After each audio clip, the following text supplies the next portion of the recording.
Hapon po sa bawat isa sa ating lahat. Kami po ay mga ngaral lamang po ng saglit ng salita ng Diyos. Kami po ay mga Baptist, hindi po kami naniningil ng alaban po sa inyo. Bagkas po kami nagbibigay ng libreng mga binabasa, kaibigan. Kapangaral ho lang po namin yung salita ng Diyos. Sabi po ng Bible, kaibigan, it is appointed unto man once to die, but after this, the judgment. Itatakda sa isang tao ang minsan pong mamatay, pagkatapos po ay panghukom. Sabi ng Bible, kaibigan, nakatakda po sa atin ang tinatawag na kamatayan. Sabihin, ito po ang kamatayan na ito ay darating po sa ating panahon. Hindi po tayo sabay-sabay mamamatay. Galit, talagang ito po ay katotohanan, the truth of death, katotohanan na darating po sa ating buhay, na tayo po ay papanaw. Tayo po ay tinatawag na haharap po sa ating lumikha. Binabayaran niya ang tawag ng Diyos. Haharapin po natin ang ating lumikha. Sabi ko ng Bible, kaibigan, sa Romans 1:12, every one of us shall give account of himself to God. Ang bawat isa po sa atin ay haharap po sa Diyos at tayo po ay magsusulit sa Kanya, kaibigan. Nasabi mo ng Bible, tayo po ay magbibigay ng sulit mula po sa Diyos, kaibigan. Ano po ba itong ating pagsusulit na tinatawag sa harapan ng Diyos?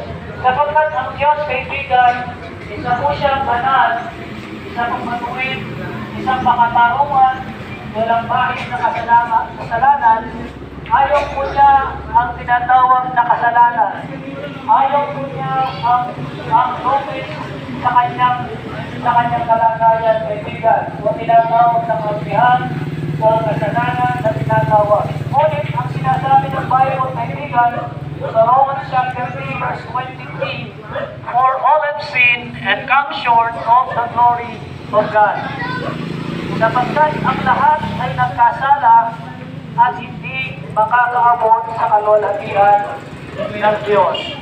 Sabi ng Bible, kaibigan, tayo po ay hindi makakaabot sa kalwalhatian ng Diyos dahil po sa ating tinatawag na kasalanan. So, ibig sabihin, kaibigan, ang kaligasan po natin na tao ay tinatawag na isang makasalanan, kaibigan. Sabi ng Bible, there is none righteous, no not one. Walang matuwid, walang kahit isa. So, ang kaligasan natin, kaibigan, ay isang makasalanan. At itong kasalanan na ito, kaibigan, ang dahilan kung bakit po tayo po ay nahiwalay mula po sa Diyos. Ang sabi ng Bible, kaibigan, sa Isaiah chapter 59, verse 2. But your iniquities have separated between you and your God. Your sin have hid his face from you, that he will not hear. Sabi ng Bible, kaibigan, yung kasalanan ng isang tao, yung nagiging kasama niya, siyang nagpapulay mula po sa Diyos.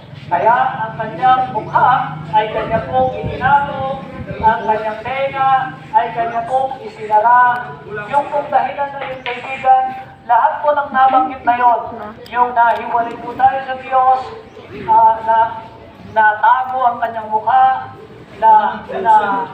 natakpan ang kanyang tenga, hindi tayo pinagiginggan ng Diyos, yun po ang dahilan.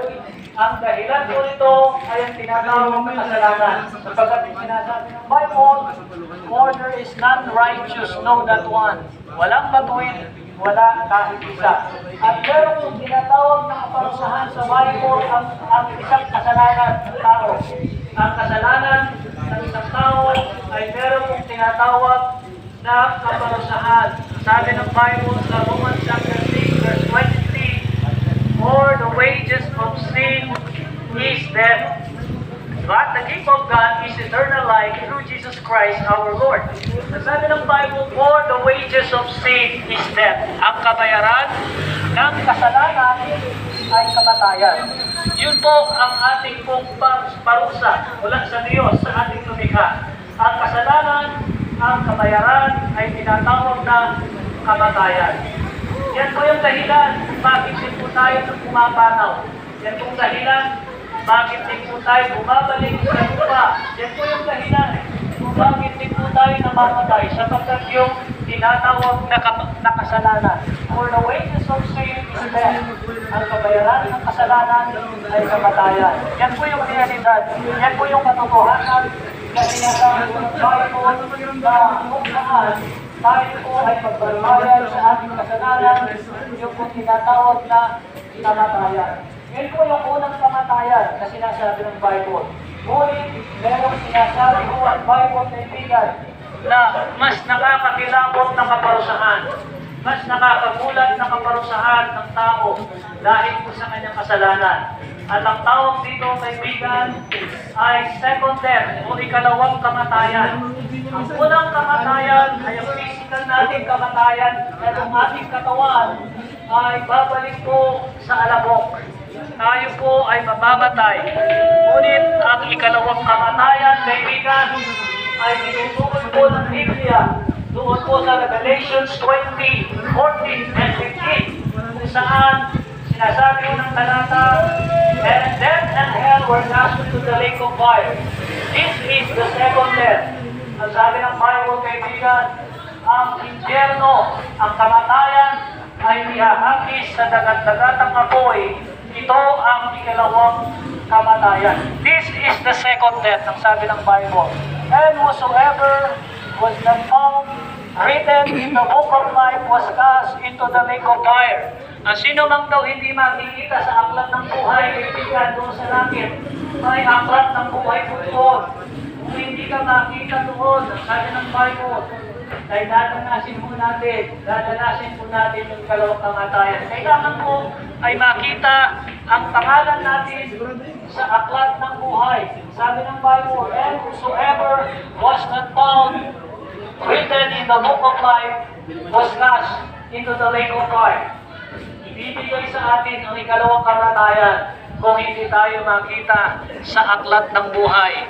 Mararanasan natin ang unang kamatayan, ngunit ayaw nating maranasan tinatawag na ikalawang kamatayan. Ang ikalawang kamatayan ay ang dagat-dagatang apoy na sinasabi ng Bible, kung saan doon, ang sabi ng Mark chapter 9 verse 44, where the Lord died not and the fire was not quenched, kung saan doon ang uot ay hindi mamamatay at ang apoy ay hindi napupugnaw, kaibigan.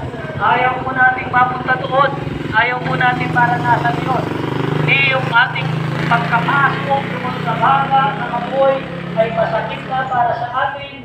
Hindi ang pagkainit ng ating katawan doon sa mainit na tubig ay ayaw nating maranasan. Paano pa po kaya ang tinatawag na ikalawang kamatayan na kung saan tayo po ay tatapon sa dagat-dagat ng apoy na tinatawag o sinasabi ho ng banal na kasulatan ng Bible, kaibigan. Ano po ang pag-asa natin? Ano po ang magagawa natin kung tayo po nakalaan doon sa tinatawag na dagat-dagat ng apoy? Ano ang pwede natin gawin? Ano ang pwede natin gampanan dito sa mundo ito kung tayo po ay nakalaan na doon sa tinatawag na impyerno o dagat-dagat ng apoy?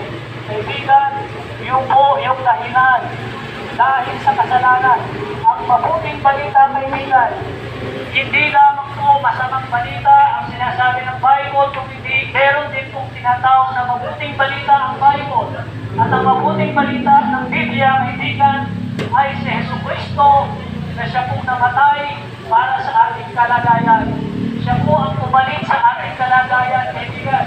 Ang sabi ng Bible doon sa 2 Corinthians 5:21, He had made Him to be sin for us, who knew no sin, that He might be the righteousness of God in Him. Siya po ay ginawang kasalanan. Siya po ay naging kasalanan para sa atin. Nalalaman po, hindi niya kilala ang kasalanan. Wala po siyang kasalanan. Siya po ay naging kasalanan sa atin. Siya po ang pumalit po sa ating kasalanan, sa ating po bilang taong makasalanan. Ano po ang ginawa ng Panginoon? Siya po, ibinigay niya ang kanyang sarili sa krus ng Kalbaryo. Ibinigay niya ang kanyang katawan para po pagbayaran ang ating mga kasalanan sa kaibigan. Yan po ang kaibigan kung bakit po namatay si Kristo sa krus ng Kalbaryo para sa akin, para sa iyo, at para sa akin, kaibigan. At ang sabi ng Bible, kaibigan, believe on the Lord Jesus Christ, and thou shalt be saved. Sumampalataya sa kanyang pangalan na si Jesucristo, ang Panginoong Jesucristo. Sumampalataya ka sa Panginoong Jesucristo, ikaw ay magkakaroon ng buhay na walang hanggan, kaibigan. Sabi ng Bible, he that believeth on the Son have everlasting life. And he that not believeth on the Son shall not see life, but the wrath of God abideth in him. Sino mang sumampalataya sa kanyang anak, siya po ay magkakaroon ng buhay na walang hanggan. Ngunit kung ang sino mang hindi sumampalataya sa kanyang anak na si Jesucristo, hindi makakakita ng buhay. Ang makikita ho niya sa ng Bible, kaibigan, ang kagalitan ng Diyos ang sasakanta. Ang kagalitan ng Diyos, kaibigan, ay walang iba kundi ang tinatawag na impyerno, yung dagat-dagatang apoy. Sabi ng Bible, kaibigan, sumampalataya sa kanyang pangalan, sa Panginoong Kristo, ikaw ay magkakaroon ng buhay na walang hanggan. At ang pangako ng Diyos, ikaw ay sasampalataya sa Kanya. Sabi ng Bible sa John 1:12, that as many as received Him, them gave He power to become the sons of God, even to them that believe on His name. Kagaya ng marami na sumampalataya sa Kanyang pangalan, sa Kanyang anak na si Jesucristo. Ang sabi ng Bible, ibibigyan ka ng karapatang maging anak ng Diyos, ang mga sasampalataya sa Kanyang pangalan. Ang karapatang ito, kaibigan, ay yung tinatawag na ikaw ay magkakaroon ng buhay na walang hanggan at makakasama ang Diyos sa pagdating ng panahon.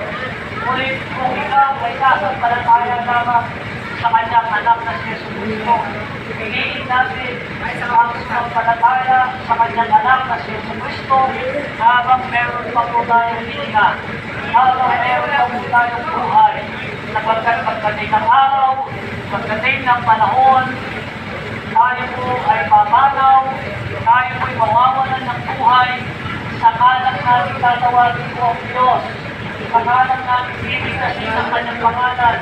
Pagkuli na, ngunit kung hindi po natin magawang sumampalataya sa Kanya, kaibigan, sabi ng Bible, but the wrath of God abideth in Him. Ang kagalitan ng Diyos ay ibibigay sa iyo kung hindi makita si Jesucristo sa buhay mo, kaibigan.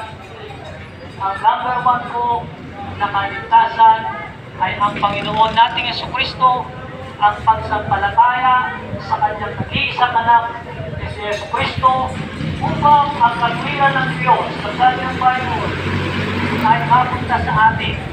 Kung ganon, kaibigan, kung tayo po ay sumampalataya kay Jesucristo, ang paningin ng Diyos sa atin, ang paningin ng Diyos para sa atin ay sa patuloy na bagaman tayo minsan nagkakasala, na minsan tayo po ay may kasalanan, subalit dahil na sa ating sarili si Jesucristo sa ating puso at sumasampalataya tayo ng buong puso, ang paningin ng Diyos sa atin ay isang matuwid dahil po sa Kanyang anak na Kanyang minamahal. Ang Ama ay minamahal niyo po si Jesucristo. Kailangan niyang makita ang Kanyang anak sa ating sarili upang tayo po ay maging matuwid sa harapan ng Diyos. Kung hindi po niya makita ang anak niya sa ating sarili, kaibigan, ay hindi po tayo kilala ng Diyos. Kaibigan, sabi ng Bible, haharap ka sa Diyos at pagbabayaran mo ang iyong kasalanan. Subalit kung si Jesucristo ang sinagtalatayanan mo, kaibigan, binayaran ng Jesucristo ang iyong kasalanan, kaibigan. Hindi po makakapagligtas ang anumang relihiyon, kaibigan. Pagharap natin sa Diyos, hindi po pag-usapan ang relihiyon. Pagharap natin sa Diyos, ang usapan doon, kaibigan, kung nasa iyo ba si Kristo, kung tinanggap mo si Yesu Kristo, kung sumampalataya ka kay Yesu Kristo. Sapagkat ang sabi ng Bible, doon sa John 14:6, I am the way, the truth, and the life. No one cometh to the Father, but by me. Yan po ang katagang sinabi ho ni Yesu Kristo ng ating Panginoong Yesu Kristo nung siya po ay nagkatawang tao dito po sa mundong ito. Siya po ang daan, ang katotohanan, at ang buhay. Walang sino magpupunta sa Ama kung hindi sa pamamagitan niya. Kung wala kang ID sa school, hindi ka pwedeng pumasok. Kung wala kang daladalang identification card, ay hindi ka pwedeng pumasok. Ganon din po sa langit. Kaya sabi ng Panginoong Kristo, siya po yung daan sa iyong katotohanan. Siya po ang buhay. Walang sino magpupunta sa kanyang Ama, maliban lang dumaan ka sa kanya. Si Yesu Kristo po ang ID natin mula sa langit. Kaya kailangan natin ang ID na ito upang tayo po ay papasukin doon sa langit. Sapagkat wala pong ibang tagapamagitan mula sa Diyos. Wala pong ibang tagapamagitan mula sa Diyos. Sinabi po ng Bible, there is one God, one mediator between man and God, the man Christ Jesus. Siya po ang tagapamagitan sa ating mga taong makasalanan. Upang tayo po ay makapasok mula sa langit. Kaya kailangan natin sumampalataya sa kanyang ginawa sa krus ng Kalbaryo, ang kanyang kamatayan, ang kanyang pagkalibing, ang kanyang pagkamuling, pagkabuhay. Yan po yung ating sasampalatayanan, pagkaibigan. Sabi ng Bible, Romans 10:9, that if thou shalt confess with thy mouth the Lord Jesus Christ, shall believe in thine heart that God hath raised him from the dead, thou shalt be saved. Kung ipapahayag ng ating sarili sa ating bibig na ating Panginoong Jesucristo ay sasampalataya tayo sa Kanya ng buong puso, at siya po ay paniwalaan natin na ginawa niya ang ating kaligtasan mula sa krus. Siya po'y namatay, siya po'y nilibing, at siya po ay muling binuhay ng Diyos sa ikatlong araw. Sabi ng Bible, thou shalt be saved. Tayo po ay magkakaroon ng buhay na walang hanggan. Yung lamang po kaibigan, maraming salamat sa inyong panahon. Piliin po natin sumampalataya sa Panginoong Jesucristo bago pa po tayo pumanaw. Salamat. Maraming salamat. God bless.